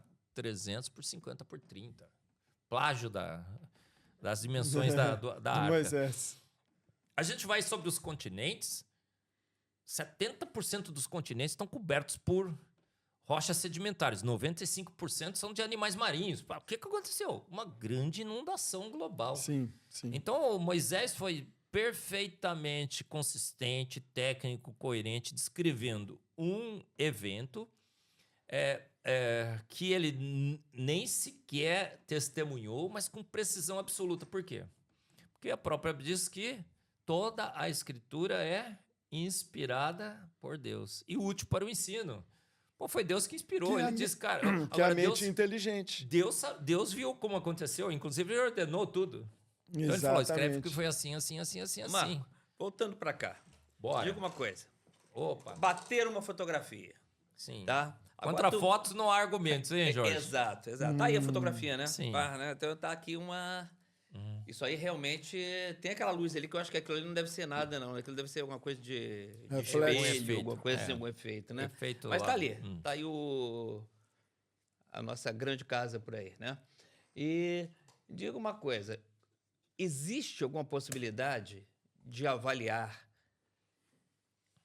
o número de anos do Big Bang que foi batida essa foto? Sim. Esta aqui? Sim. Jorge, segundo o modelo do cosmológico padrão, que foi destruído com essa foto, o universo se expande a 13,8 bilhões de anos. Está se expandindo, certo? Segundo o modelo, o redshift acompanha essa expansão, o deslocamento da luz para o vermelho, porque o universo está expandindo, o comprimento de onda também expande junto com o universo. Então a luz vai deslocando para o vermelho, vai ficando com o comprimento de onda maior, menor energia. Então fizeram todas as contas, essa foto aí seria 600 milhões de anos depois do Big Bang, certo? Depois o James Webb veio, a NASA não se deu por vencida. Ela falou assim, agora nós vamos lançar um novo telescópio, o James Webb. O que nós vamos fazer? Nós vamos botar um detector de infravermelho. Essa é do James Webb. Essa já é do James Webb. Aí eles falaram assim, nós vamos colocar agora um detector de infravermelho. Porque o infravermelho vai pegar uma radiação já mais para o vermelho mesmo. Então eu vou conseguir tirar uma foto ainda mais nos primórdios do universo. Qual era a grande esperança da NASA? Agora nós vamos ver esse universo se formando. Agora a gente vai ver as protogaláxias. Agora a gente vai ver evidências da Era das Trevas, porque a Era das Trevas precisa acontecer. Tem tanta matéria no universo no início que nem a luz escapa. É como um buraco negro. Agora nós vamos lá na maternidade mesmo. A gente talvez fez as contas um pouco erradas, 600 milhões de anos, o universo poderia até estar pronto. O que aconteceu, ô Jorge? Veio igual, exatamente igual. Ou seja, o universo é jovem. Tem alguma coisa errada com os cálculos, concorda? Pois é, eu queria te falar. Pelos cálculos daqui, tem que dizer, não, peraí, então tem 600 milhões aqui, mais o tempo do caminho para cá. Há Agora, grande... se tá igualzinho lá, aqui, esses astros que chegar tudo velhinho aqui. Jason Lisle, um grande astrônomo e cosmólogo do design inteligente e criacionista também como eu, porque criacionismo é assim, é uma implicação filosófica e teológica do design inteligente. Ele falou o seguinte, cara, essa foto mostra que o universo não está em expansão. Pelo seguinte, olha só, se o universo está em expansão, alguma coisa pequena que tivesse próxima de nós, com a expansão do universo, se expandiria junto com o universo. E esses pontos aí de luz são galáxias. O que a gente deveria observar para essas galáxias mais distantes? À medida que elas fossem ficando cada vez mais distantes, elas deviam ficar cada vez maiores, porque o universo está expandindo. O que a gente viu? Galáxias extremamente pequenas em função dessa suposta expansão do universo, extremamente massivas. Então, Jason Lisle publicou um artigo muito interessante. Eu cito no meu Instagram e tudo mais, porque a gente lê os artigos, a gente publica os artigos, a gente tem que estudar pra caramba, porque a pressão em cima da gente é imensa. Eu imagino. A gente tem que estudar, pra gente chegar num podcast, poder encarar a câmera e falar, cara, eu estudo, eu leio, a gente estuda, a gente lê. Além disso, além de falar de ciência, ainda vai ter que falar o seguinte de Deus, né? É mais paulada ainda. Eu tenho que estudar filosofia, teologia, tenho que estudar química, física, bioquímica, astronomia, cosmologia, tem que estudar redshift, tem que estudar tudo isso, porque a defesa é multidisciplinar. Aí você chegou lá e falou assim, a galáxia é extremamente massiva. Aí o Jason Lyle, George, diz o seguinte, o único efeito que nós estamos vendo nessas fotos é de distância, não é de expansão. O universo é cartesiano, XYZ. Essas galáxias estão muito afastadas, mas o universo não se expande. Olha só. Então, não tem comprovação que o universo está em expansão aqui? Não é calculada a velocidade de distanciamento? Por que a gente chegou à conclusão que o universo estava em expansão? Hubble, percebendo que há um deslocamento para o vermelho, cada vez mais afastada a galáxia, mais a luz se desloca para o vermelho, chegou à conclusão que o universo estava em expansão. É razoável essa interpretação, certo? Sim. Aí foram medir a constante de Hubble, a taxa de expansão do universo. Não bate, cada medida que faz dá um valor diferente. Já tinha uma tensão de Hubble, que é o problema da constante de Hubble, que não é constante. Então tinha já uma grande desconfiança sobre essa expansão do universo. Não está batendo as contas aqui, gente. Entendi. A tensão de Hubble, a constante de Hubble, cada vez que a gente mede de um jeito, dá um valor diferente. Agora, as fotos do James Webb, como nós estamos vendo aqui, mostrando galáxias extremamente massivas e pequenas, é assim, quanto mais longe alguma coisa está, menor ela fica, certo? Sim. É exatamente o que a gente está vendo aí. Quanto mais longe as galáxias estão, menor elas... Está vendo aqueles pontinhos bem pequenininhos? São galáxias muito distantes. Mas elas são extremamente massivas. Por quê? Porque quando estão pequenas, todas as galáxias, todas as estrelas estão aglomeradas lá. Sim. Então, o que a gente percebeu é que essa história de que o universo está em expansão também foi para o espaço. Parece que o universo... buracos negros com tudo ali, né? Os buracos negros estão no início. Sim. E os buracos negros precisariam de bilhões de anos para se alimentar das galáxias para eles crescerem. Sim. Tem buracos negros imensos no início do universo. Galáxias imensas, todinhas estruturadas, tudo bonitinho. Todos os elementos químicos. Lembra da... Você aprendeu isso na aula de química sobre como os elementos foram formados na tabela periódica. A nucleossíntese. Partiu do hidrogênio, formou o hélio, bório, nitrogênio, carbono. Cara, caiu o modelo. Todos os elementos estão lá no início, Jorge. A emissão espectroscópica dos elementos, aquelas bandas características dos elementos, já vem nessa luz. A Terra já estava ali? Não, é que a gente está vendo da Terra, né? Não. No início, sim. Pumba. Sim, a Terra foi formada. Dali, junto com tudo. No princípio, criou Deus os céus e a Terra. Tem crente que é big banguista, um erro crasso. No princípio, criou Deus os céus e a Terra. No Big Bang, demora 9,3 bilhões de anos para a Terra se formar, Jorge. Não pode. Ele criou todas essas coisas no início. No segundo dia, ele estruturou. Falou, Até nós? Sexto dia. Sexto dia. Segundo dia, ele falou, separa. Eu quero pôr gente em cima de continente. Para quem não vire tudo, sairei baleia. Agora põe verde. Olha que coisa linda. As florestas, as árvores. Enche de pássaros, enche de peixes. Peixes maravilhosos. Eu falo nas minhas palestras, né? O Martim Pescador fura a água sem perturbar a tensão superficial das ligações de hidrogênio. Isso é químico, né, gente? Química é maravilhosa, tá? É a base de tudo. Base de tudo. Tudo é química. Química é tudo. O Martim Pescador, a gente copiou nos trem-balas, o design do bico.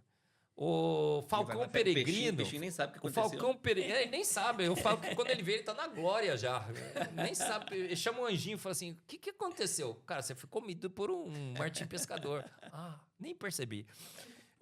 O Falcão Peregrino, Jorge, 370 km por hora. Os bombardeiros lá dos Estados Unidos copiaram o design. A gente nega Deus, mas a gente imita Deus em tudo. É plágio, eu devia cobrar royalties. Os drones, né, imitaram as libélulas. Deus devia chegar assim, vocês não acreditam em mim? Tudo. Então agora vai ter que pagar... Vai ter que, tudo. Viu? Os remédios. Remédio? Você vai na farmácia? O que foi criado pelo... Tudo produto natural. Tudo é cópia. Um terço de produtos naturais que a gente só tirou da natureza e botou num frasquinho para vender na farmácia. Um terço é inspirado em produto natural. E o outro terço diz que é sintético. Sintético coisa nenhuma. Você vai lá ver a estrutura, é cópia também de coisas da natureza. Então, você entra na farmácia, eu digo que você deve fazer a oração da farmácia. Senhor, ciência, ciência, ciência. Homens... sem necessidade de Deus, só com matéria, energia e espaço, criaram todos esses medicamentos. Graças dou ao homem, a Darwin e à ciência. É assim? Não, você tem que falar, Senhor, graças te dou. Porque esses produtos aqui são todos produtos que o Senhor criou. E o homem, com a sua capacitação, com a mente, feito a sua imagem e semelhança, foi lá, pegou, colocou no frasquinho. Fez uma pequena adaptação, colocou lá também no frasquinho.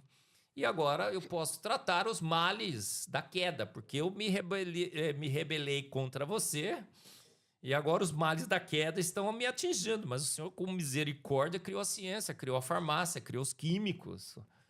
Amém. E deu Gostou da oração da farmácia, homem. Jorge? E deu inteligência para o homem diferente dos animais que não têm inteligência. Claro, deu inteligência ao homem. Agora vai lá. Para cuidar, inclusive, dos animais. Nosso cachorrinho está doente, você vai lá e compra um medicamento para ele. Vai lá. Então, pôs os homens, pôs os peixinhos, pôs os passarinhos. Sim. Verdinho, luz. Pô, que beleza, né? Que presentão isso daí, né, cara? E como é que funcionou isso quando a gente começa a ver aqueles animais... Por exemplo, o dinossauro, pronto. O Dino. Sim. Ele criou o Dino e por acaso estava vivendo comigo logo que começou o universo? Não, né? Ele criou o Dino e... E estava vivendo já comigo quando... Eu não, mas quem estava lá... tem um mito, uma pseudo-percepção de que dinossauro é coisa primordial que foi extinto há 60 milhões de anos. É o que se ensina. Isso é um mito. Isso não faz o menor sentido com a realidade. Recentemente, saíram agora são centenas de artigos, em que nós descobrimos tecido mole em dinossauro, células sanguíneas, fragmentos de DNA. Acaba de sair um artigo no Analytical Chemistry, que você deve conhecer, Sim, lógico, com o proteoma do colágeno de dinossauro, aonde se identificou por LC-MS, cromatografia líquida com espectrometria de massas, vários e vários peptídeos no colágeno do dinossauro, que são peptídeos modernos, do colágeno moderno. Intacta a série, todos os aminoácidos ainda bonitinhos, sem serem oxidados ou degradados. Tem um aminoácido que degrada rapidamente. O que isso significa? O que esses achados todos significam? Colágeno, elástico e plástico. A gente mostrou lá no debate científico do século, o Pirulli, o Sacani e o Jaime ficaram assim, uau, porque é game over. É game over. É game over. Colágeno, elástico e plástico. Fizeram o teste em outros ou somente em um? Um monte. Um monte? Todos os ossos do registro fóssil agora estão cortando, estão achando tecido mole. É? Significa que o registro fóssil é extremamente recente. Significa que a gente viveu com dinossauros e os dinossauros estiveram entre nós. Aqui na Europa, na Idade Média, era comum formar-se grupos para caçar dinossauro, porque estavam matando as ovelhas, o gado. Tem incrustação de figura de dinossauro em igreja, em túmulo de bispo, tem em cavernas desenhos de dinossauros. A Bíblia descreve dinossauro. Deus fala assim para Jó, contempla o bimote. Jó 40:15. Você vai ver a descrição da Bíblia, a descrição de um braquiossauro. Como que a Bíblia sabia do braquiossauro? Isso é do dinossauro, a gente descobriu recentemente nos fósseis. É a história do Moisés. Como é que Moisés sabia descrever todas essas coisas antes da ciência descobrir? Porque alguém passou a cola para ele. Não foi? Jó 41, a descrição de um dragão que cuspia fogo. Professor, você é herégico. Eu não creio em dragão. Eu entendo que eles existiram pelos fatos, pela realidade. Obrigado, Matilde. Beijo. Eles viveram entre nós, a gente viu. O Jó viu o dinossauro. Jó é o livro mais antigo da Bíblia, provavelmente. Eles foram extintos, infelizmente. Eu acho que sim. Não tenho certeza, mas acho que sim. E uma pena, né? Uma pena. A gente perdeu os dinossauros. Porque o mundo pós-diluviano foi muito hostil para os dinossauros. Grandes variações de temperatura, pouca disponibilidade de vegetais. Eles eram vegetarianos. Todos os animais eram vegetarianos. Se tornaram carnívoros pós-dilúvio. Mas dinossauro... Você sabia que todos os dinossauros carnívoros, a imensa maioria deles já foi encontrado com restos de vegetais nos seus estômagos? Então parece que eles não eram carnívoros, né? E uma pena que a gente já perdeu, porque o mundo pós-diluviano foi muito hostil para vários animais que começaram a ser extintos até hoje, né? Tem extinção, uma pena, a gente está perdendo muitos desses animais. Falando como criacionista, a gente só tem uma esperança, né? Que Cristo volte e restaure toda a sua criação. Essa não é a esperança, isso é a certeza, né? É a certeza, né? uma A gente esperança. tá querendo Assim, esperança que seja dar a rápido. razão para sua esperança. Então, a esperança do cristão é uma esperança alicerçada em razão, em firmes fundamentos, né? Verdade. Eu acho que a gente está perdendo muito, né, como ser humano, assim, de saúde, justamente por causa dessa contaminação, por causa dos nossos mares estarem contaminados com plástico, porque a nossa atmosfera está contaminada, porque o homem está pensando somente realmente em ganhar a qualquer custo, e com isso vão deixando a saúde, vão deixando a religião, vão deixando o coração, vão deixando tudo de lado, né? Isso, agora tem uma coisa que está boa, eu acho que é a ciência. Sim.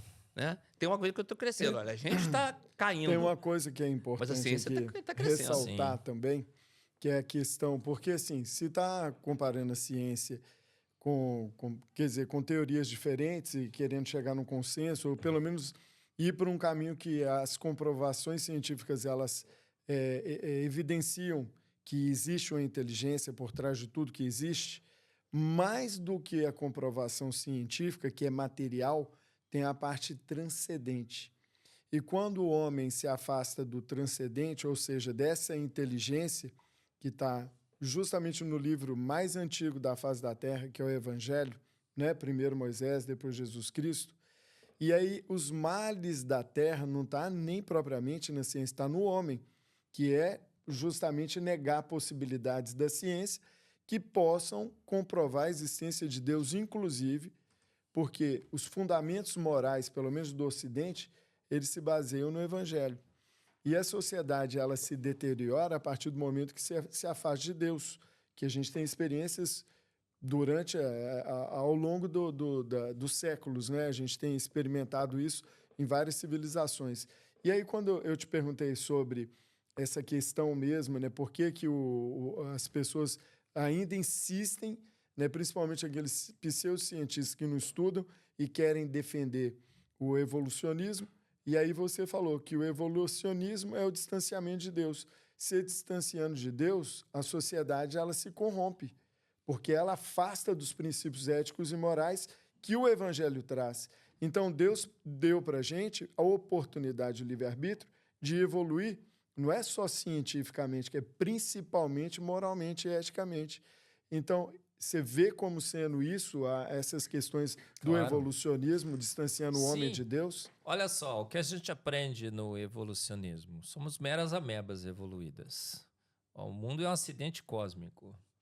A gente, se estragar a Terra, a gente escapa para Marte. E a gente fica arrogante, né? Porque nós somos os únicos inteligentes. Não é assim? Né? Por que a gente quer explorar Marte? Por que Elon Musk quer colonizar Marte? Porque acha que vamos estragar a Terra, a gente vai escapar para Marte.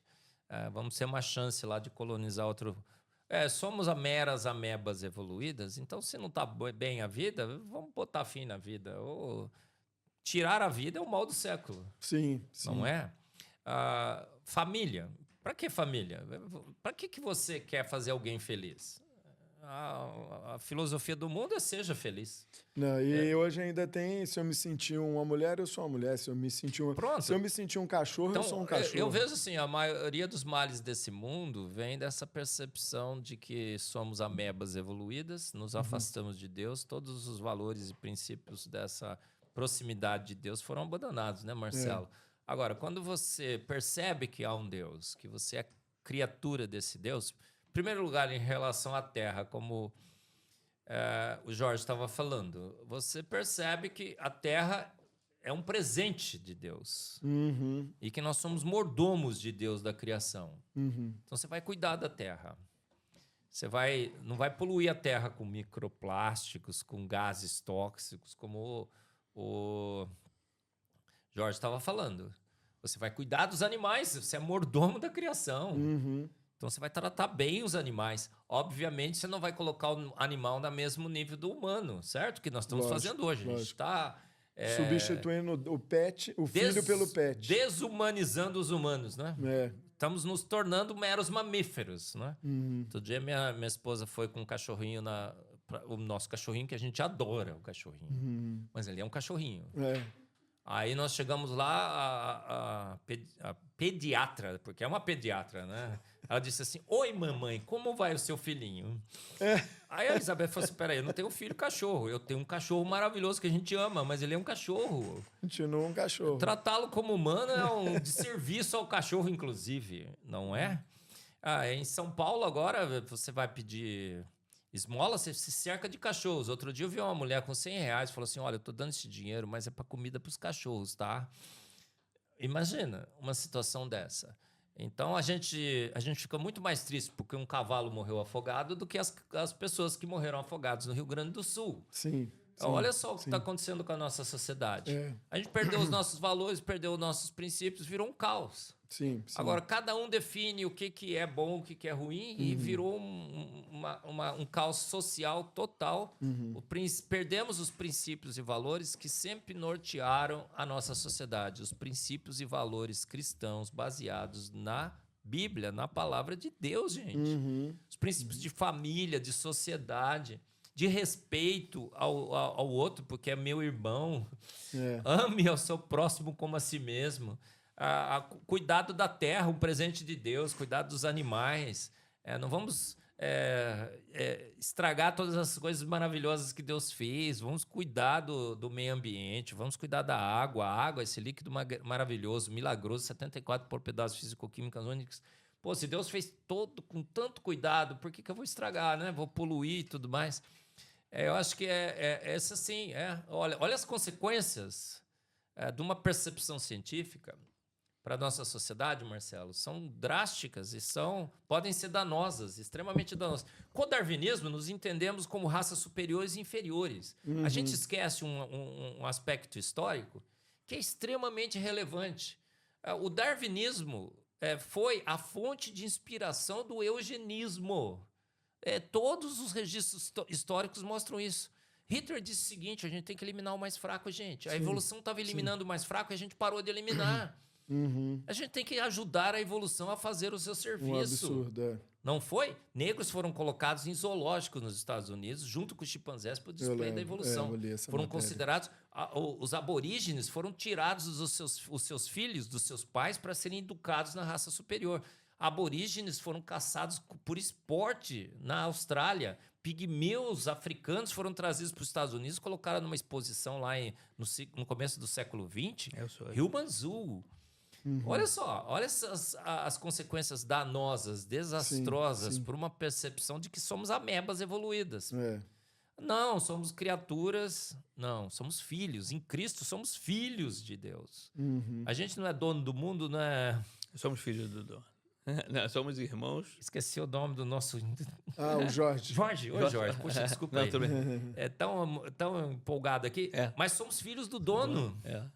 E somos especiais, sim. Carl Sagan disse que nós somos medíocres. Vivemos um ponto pálido, insignificante, perdido na imensidão do universo, a Terra. E como a Terra, deve existir milhões e milhões de outra Terra. Não existe, gente. A Terra é única. Jamais encontrarão outro exoplaneta aí com as condições que a Terra tem. A Terra já é um milagre, mais do que milagroso. Por que vamos encontrar outro? De jeito nenhum. E a Bíblia diz que só tem essa, né? Sim. Então nós temos... A gente tem que voltar para os nossos bons e velhos valores que nortearam a sociedade até aqui. Senão a gente vai estar perdido. Pessoal, dizer uma coisa para vocês. Se você é um pesquisador, se você é um cientista, se você é alguém que gosta, né, de ciência, né, ou que está preocupado pelo menos com isso, não sou, mas conheço alguém, eu acho que vale muito a pena procurar o que é esse design inteligente, sabe? Ler um pouco, custa estudar, custa ver. Eu sempre fui darwinista, sabe? Sempre tive seguindo ali, não, o homem... Fui professor, não, o homem veio do macaco, depois passou lá pelo Homo erectus, depois não sei o que lá, o mídio, chegar até... Cara, sempre ensinei essas coisas, né? E realmente estou vendo que existem outras possibilidades. Então, você abre as outras possibilidades e você não precisa ser criacionista. De repente, você não acredita em Deus. Tá bom, você vai encontrar teu caminho, você vai encontrar a mente inteligente, então, que desenvolveu isso. Marco, muito obrigado por você ter estado aqui e peço para você deixar um recado aí para o pessoal que está assistindo a gente aí. E te espero assim que possível de volta, tá? Olha, primeiro agradecer o seu tempo, a sua atenção, esses momentos que passamos juntos.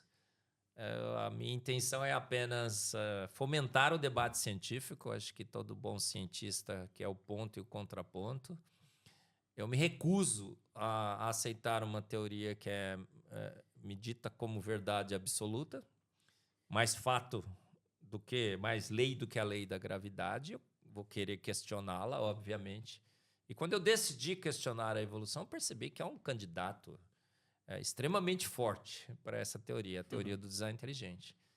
E embarquei nessa teoria, e quanto mais eu estudo, mais eu me convenço de que ela é a melhor inferência hoje para as nossas origens. Pode ser que amanhã mude, obviamente. Pode ser que eu esteja errado. Mas o que o bom cientista tem que fazer é avaliar as informações que temos agora e dizer com honestidade, olhar com honestidade para você e dizer a melhor inferência hoje é que uma mente inteligente, por design inteligente, fez o universo, fez a vida e os fez prontos. E há poucos anos. Milhares, não milhões. Olha que legal. Não é legal a gente saber que não somos amebas evoluídas? Eu gosto da conclusão do design inteligente, mas e daí? Tem gente que gosta da outra, tá? Eu gosto da conclusão do design inteligente porque eu descobri também, pelo design inteligente, que a melhor inferência é que eu não sou uma ameba evoluída. Talvez eu seja fruto de um grande ser que, por decisão sua, decidiu me criar a sua imagem e semelhança. Legal, não é? Então, eu queria que você falasse um pouco dos seus livros. Ah, beleza. Ó, o Fomos Planejados, o Antevidência. Tem mais um, é o Tem, Duelo eu Científico. Mas esses dois aí... Olha, o Fomos Planejados é uma obra incrível, mais de 100 mil cópias vendidas. É um compêndio da teoria do design inteligente. O Antevidência é um dos pilares da teoria do design inteligente, a capacidade de antever problemas. Onde a gente encontra esse livro? Olha, hoje a gente tem na Amazon, no Brasil. Digital? Oi? Tem ele em versão digital E-book? na Amazon ou não? Ou só físico? Eu acho que na Plenitude tem. Na Coval Press não tem ainda, que é a nossa editora. Uhum. Você pode também pedir pela Amazon, acho que No Brasil tem, aqui será que tem? No Brasil tem? Eu acho que talvez tenha na Amazon. Amazon A tem. Plenitude no Brasil envia para Portugal. Uhum.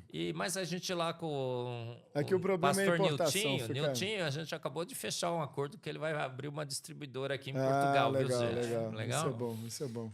Eu tenho também o Duelo Científico mesmo. do Século, aquele laranjinha, isso.